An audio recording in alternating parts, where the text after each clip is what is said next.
जय श्री कृष्णा मित्रों, प्रिय दर्शकों, आपका स्वागत है मेरे चैनल पर। आज मैं आपके सामने जो लेकर आया हूँ, ये आप जो देख रहे हैं केमद्रुम दुर्योग अथवा दरिद्र योग। मैं इसे बहुत दिनों से लाने के लिए सोच रहा था। मित्रों, आप एक चीज़ नोट करके रख लीजिए। सबसे पहले अगर आप नए हैं तो मेरे चैनल पे कृपया सब्सक्राइब कर लें। अगर आपको मेरा चैनल पसंद आ रहा है तो सब्सक्राइब करें, और वीडियो अगर पसंद आ रहे हैं तो कृपया लाइक भी कर लें। इतना हम आपके लिए कर रहे हैं तो इतना तो हम आपसे कह ही सकते हैं। ठीक है मित्रों, अब जैसे आप अपनी जन्म कुंडली उठा के देखिए। हर कोई व्यक्ति जो जन्म कुंडली देख रहा है, जन्म कुंडली अपनी है उसके पास, अपनी जन्म कुंडली उठा के देखिए। मैं 100% दावे के साथ कह सकता हूँ, जितना भी मेरे पास अनुभव है, मैं जन्म कुंडलियाँ देखता हूँ, उस अनुभव से कह सकता हूँ कि आपकी जन्म कुंडली में, आप माने या ना माने, कम से कम 50% योगदान, 50 नहीं तो कम से कम 45% योगदान अगर आपकी जन्म कुंडली में परेशानी का है तो वो केवल और केवल चंद्रमा का है। क्यों है, मैं आपको बताता हूँ। चंद्रमा मन सो जाता, चंद्रमा व्यक्ति का मन है, व्यक्ति का मन है चंद्रमा। चंद्रमा अगर पीड़ित है, चंद्रमा अगर पक्ष बल से पीड़ित है, आज हम पक्ष बल से न बात नहीं करके और विशेष तौर से केमद्रुम दुर्योग के बारे में बात कर रहे हैं। अगर चंद्रमा पक्ष बल से पीड़ित है अथवा विष दोष से पीड़ित है अथवा केमद्रुम दुर्योग, केमद्रुम दुर्योग जब चंद्रमा अकेला हो जाता है, चंद्रमा के आसपास कोई ग्रह नहीं रहता है, तब जाके केमद्रुम दुर्योग बनता है।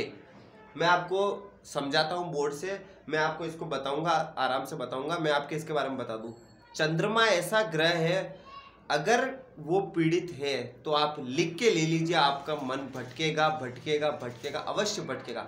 आपके पास सब कुछ है, आपके पास धन है, आपके पास संपदा है, आपके पास प्रॉपर्टी है, आपके पास सब कुछ है, लेकिन अगर आपका मन शांत नहीं है तो आप मान के चलिए, मेरा अनुभव कहता है कि आपके पास बहुत हद तक कुछ नहीं है। क्यों? क्योंकि व्यक्ति का मन ही सब कुछ है। जब तक व्यक्ति का मन शांत नहीं होगा, जब तक व्यक्ति का मन पर विजय, तो मैं नहीं कह सकता, क्योंकि जो मन पर विजय कर लेता है वो तो ईश्वर को प्राप्त कर लेता है। मृत्यु के पश्चात वाली प्राप्ति की बात नहीं कर रहा हूँ, जीते जी जो ईश्वर को प्राप्त कर लेता है वही मन पर विजय प्राप्त कर सकता है। और वो कौन? जो योगी होते हैं, जो योग करते हैं, जो साधना करते हैं, जो सिद्धि लेते हैं अपनी। योग आप भी सिद्धि ले सकते हैं। क्या आप में इतनी शक्ति है योग करने की? क्या आप में इतनी शक्ति है साधना करने की? आप भी ले सकते हैं, कोई भी ले सकता है सिद्धि। तो मित्रों, उनका मन पे कंट्रोल होता है। हम जैसे, आप जैसे सामान्य पुरुषों का मन पर कंट्रोल होना असंभव है। असंभव, मेरे शब्दों पर ध्यान दीजिए, असंभव है। ठीक है मित्रों, क्योंकि हम मार्केट में, हम बाजार में, हम इस संसार में इधर उधर भटकते रहते हैं हम अपने कार्यों से, तो ये बहुत ही लगभग असंभव। अपने विषय पर आते हैं। चंद्रमा अगर किसी भी रूप से पीड़ित है तो सब कुछ होते हुए भी आपके पास कुछ नहीं है। ठीक है मित्रों, चंद्रमा का सही होना बहुत आवश्यक है। आपका मन कितना शांत है, कितना अशांत है, आपका मन कितना भटकता है, नहीं भटकता है, या आप अपने आप से पूछिए। आप अपने जन्म कुंडली देखिए, आप इस बात को आभास करिए। मैं आपको सूत्र पर लेकर आता हूँ। केमद्रुम दुर्योग, ये योग नहीं है, दुर्योग, इसके नाम में दुर्योग है। शास्त्र, वेद इसके बारे में, शास्त्र ये कहते हैं इसके बारे में कि व्यक्ति, ऐसा व्यक्ति अगर राजा के घर पे भी जन्म ले ले, राजा के, तब भी वो दर दर की ठोकरें खाने पर मजबूर हो जाता है इस दुर्योग के कारण। ये दुर्योग व्यक्ति को सब कुछ देता है, जीवन में सब कुछ हरा भरा कर देता है, रंगीन कर देता है व्यक्ति को, और फिर सब कुछ समाप्त कर देता है, उसे शून्य पर ले आता है। ये आप मान के चलिए, तभी तो इसे दरिद्र योग कहा गया है। वैसे मैं एक बात बताऊं, जिसके कुंडली में है वो प्राप्त सब कुछ करेगा, अब जाएगा कितनी देर में ये देखने का विषय है। ठीक है मित्रों, अब केमद्रुम दुर्योग बनता कैसे, हम अपने विषय पर आते हैं। केमद्रुम दुर्योग ऐसे बनता है मित्रों, जैसे मान लीजिए कि ये आपकी जन्म कुंडली है। मैं काल पुरुष की जन्म कुंडली लेके आया हूँ, हमेशा काल पुरुष की लेके आता हूँ और आगे भी काल पुरुष की लेके आऊंगा, क्योंकि समझाने में सामान्य होती है, और काल पुरुष की है तो किसी व्यक्ति विशेष की नहीं है। ठीक है, काल पुरुष की जन्म कुंडली में आप देखिए, काल पुरुष की जन्म कुंडली में मैं समझा रहा हूं, जब जन्म कुंडली में चंद्रमा अकेला हो, चंद्रमा के दोनों तरफ यानी आगे वाले घर में और पीछे वाले घर में कोई ग्रह नहीं हो, चंद्रमा के आगे वाले घर में और पीछे वाले घर में कोई ग्रह नहीं हो। आप ये मत समझिए कि चंद्रमा यहाँ बैठा है तो केवल जहाँ यहाँ होगा तब भी केमद्रुम दुर्योग बनेगा। इन 12 ही भावों में कहीं पर भी हो सकता है। अगर लग्न में ही बन जाए तब तो भगवान भोलेनाथ की असीम कृपा हो तभी व्यक्ति बच सकता है, अन्यथा तो मेरा जहाँ तक अनुभव है व्यक्ति सब कुछ होते हुए भी उसके पास कुछ नहीं है और बिल्कुल शून्यता पर वो व्यक्ति आ जाता है, उसका व्यक्तित्व ही बिल्कुल खाली हो जाता है, भटकाव के साथ बिल्कुल शून्यता पर आ जाता है। यहाँ पर हो सकता है, उदाहरण के लिए बता रहा हूँ मैं आपको, इसमें इतना घबराने की आवश्यकता नहीं, मैं उपाय बताऊंगा इसका, आप निश्चिंत रहिए। यहाँ पर हो सकता है चंद्रमा, तो यहाँ पर है तो इसका क्या अर्थ है, यहाँ पर और यहाँ पर इन दोनों भाव में कोई ग्रह नहीं है, यहाँ नहीं, यहाँ हो सकता है, कहीं पर भी हो सकता है। ये त्रिक भाव है, इसका मतलब ये नहीं कि यहाँ नहीं होगा, यहाँ हो सकता है, ठीक है। तो मतलब यहाँ और यहाँ कोई ग्रह नहीं है, ठीक है। अब अपन पुनः अपने विषय पर आ जाते हैं, यहाँ पर, ठीक है। तो अब हम चर्चा कर रहे थे कि यहाँ पर और यहाँ पर कोई ग्रह नहीं है। अगर सूर्य और राहु केतु इसमें से अगर कोई ग्रह हुआ, उदाहरण के लिए आप मान लीजिए कि यहाँ पर सूर्य है, ठीक है, और यहाँ पर राहु है, ठीक है, या यहाँ पर नहीं होकर यहाँ पर राहु है तो यहाँ पर केतु है, ठीक है। तो आप क्या देखोगे, क्या केमद्रुम दुर्योग है? अवश्य है। मैंने क्या कहा, चंद्रमा के दोनों ओर सूर्य राहु केतु के अलावा कोई ग्रह नहीं हो, अगर ये है तब भी केमद्रुम दुर्योग है, ठीक है मित्रों, ये है तब भी केमद्रुम दुर्योग है, ठीक है। अब जैसे मान लीजिए कि यहाँ पर सूर्य यहाँ पर ना होकर यहाँ पर राहु आ जाए, ठीक है, तब केमद्रुम दुर्योग है? अवश्य है। मैंने क्या कहा, राहु केतु यहाँ पर सूर्य आ जाए तब है, तब भी है। सूर्य राहु केतु तीनों में से कोई भी है तब है, इसके अलावा अगर कोई ग्रह नहीं है तो केमद्रुम दुर्योग है। इसके अलावा अगर कोई ग्रह है इसके आसपास में, जैसे मान लीजिए कि यहाँ पर सूर्य है और यहाँ पर गुरु आ गया, अब केमद्रुम दुर्योग है? नहीं है। क्यों? क्योंकि यहाँ पर गुरु आ गए हैं। मैंने क्या कहा, जहां पर भी हो, यहाँ पर है तो यहाँ पर, यहाँ पर है तो यहाँ पर, यहाँ पर है तो यहाँ पर, पास वाले दोनों घरों में आप देखिए, ठीक है मित्रों। अब आपके समझ में आ गया है, चंद्रमा के दोनों ओर कोई ग्रह नहीं होने चाहिए सूर्य राहु केतु के अलावा, इनको छोड़कर, ठीक है मित्रों, ये आपके समझ में आ गया है। इस कंडीशन में अगर आपके साथ ऐसा होता है तो आप केमद्रुम दुर्योग से पीड़ित हैं। आप केमद्रुम दुर्योग से पीड़ित है तो आप मान के चलिए आप जीवन में सब कुछ प्राप्त करेंगे और उसको पुनः खो देंगे, ठीक है मित्रों, ये आप लिख के ले लीजिए। इसका उपाय भी है, आप निश्चिंत रहिए। केमद्रुम दुर्योग भंग भी होता है, इसका भी सूत्र है, ये भी मैं आपको बताऊंगा।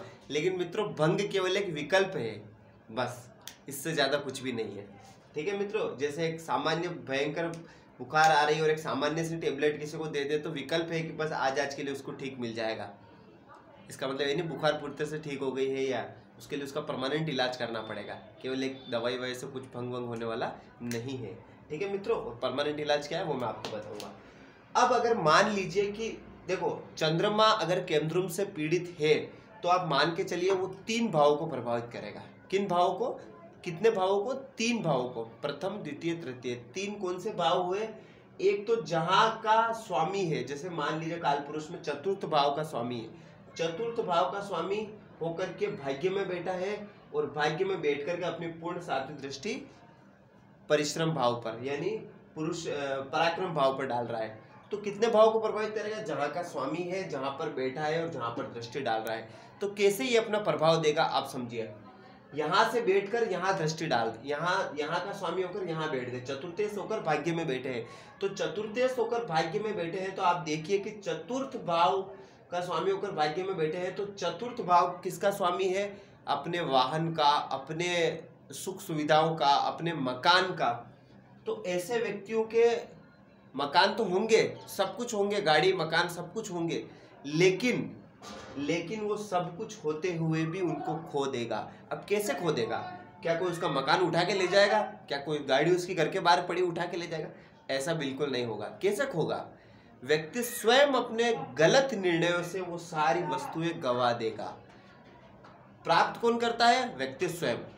गवाता कौन है? व्यक्ति स्वयं। कराता कौन है? ये चंद्रमा। करता कौन है? व्यक्ति स्वयं। कराने वाला कौन है? ये चंद्रमा। कैसे कराता है? चंद्रमा है मन, मन में ऐसे विचार लाएगा चंद्रमा, आपको लगेगा कि ये कर लेता हूँ, वो कर लेता हूँ, वो सारे गलत निर्णय होते हैं, वो ये गलत निर्णय चंद्रमा कराता है, क्योंकि ये स्वयं भटक रहा है, आपको भी भटकाएगा, ये भटकते हुए आपको भटकाएगा, आपसे गलत निर्णय करवाएगा, आपके वाहनों को, आपके मकानों को, आपके जो भी सुख सुविधाएं हैं उनको सबको ये गवा देगा अपने गलत निर्णय की वजह से। तो चंद्रमा केमद्रुम दुर्योग में कैसे गवाता है? अपने गलत निर्णय की वजह से। ठीक है मित्रों, यहाँ का स्वामी होकर यहाँ बैठ गया भाग्य भाव में, यहाँ पर बैठ के क्या करेगा? आपके भाग्य में देरी दिलाएगा, देरी। जो काम आपका भाग्य का साथ होने से तुरंत हो जाना चाहिए था, भाग्य में रोड़े डाल देगा। 2 दिन में काम होने वाला था, 10 दिन में होगा। यहां से दृष्टि डालेगा पराक्रम भाव पर, दृष्टि डालेगा पराक्रम भाव पर। आप उसके लिए जितनी मेहनत कर रहे थे, पूर्ण मेहनत कर रहे थे, उसका आपको केवल 20% रिजल्ट मिलेगा, 30% ही मिलेगा, 40%, इससे ज्यादा नहीं मिलेगा। आप जितनी मेहनत कर रहे हैं उतना भी ये फल लेने नहीं देगा। क्यों? क्योंकि भाग्य भी आपको साथ नहीं दे रहा है, व्यर्थ की मेहनत करा रहा है आपसे, और ये दोनों भाग्य का साथ नहीं देने से, व्यर्थ की मेहनत कराने से, आपके गलत निर्णय की वजह से आपके सुखों को, आपके वाहन को, आपके मकान को ये पूरी तरह से समाप्त कर देगा। कौन करेगा? आपके गलत निर्णय। तो ये चंद्रमा का दुष्प्रभाव होता है। शायद ऐसा होगा कि मेरी इन बातों से आप घबरा गए हो, अगर आपकी कुंडली में ये बन रहा हो तो लगेगा कि ये क्या, मेरा तो सब कुछ समाप्ति हो गया। आप चिंता मत कीजिए।